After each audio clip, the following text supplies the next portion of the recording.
बाबा मैं तेरे को हफ्ता थी जान दा पिया मेरा काम नहीं पे थींदा वो क्यों बच्चा केड़ा काम करे ना को बेगम आए दिए हुन डंपर चला के देख बात मेरे को नाम ना पहुंची जी उस्ताद रात को जब मेरा नेट खत्म होता है तो मैं मच्छर जाता हूँ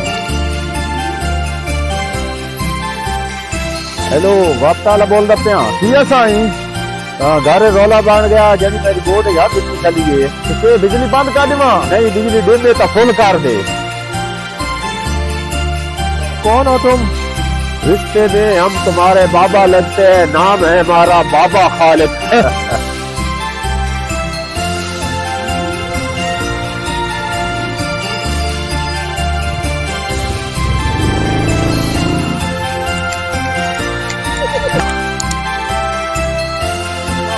मेरी तो नौकरी लग गई हो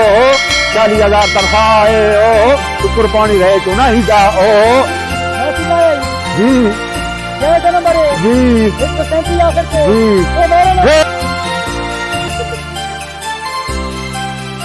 मैं बड़ी गरम गरम चाह पीना तेरी गरम चाह पीना मैं जिन्हों पाला चाह नहीं पीना वाह भाई वाह दो जने चंगे हो जेड़ी मैं क्या पीना सान नहीं पता खंड पत्ती दूध मूंछ पा के है ना ते मैं सिलेंडर ते बह रहना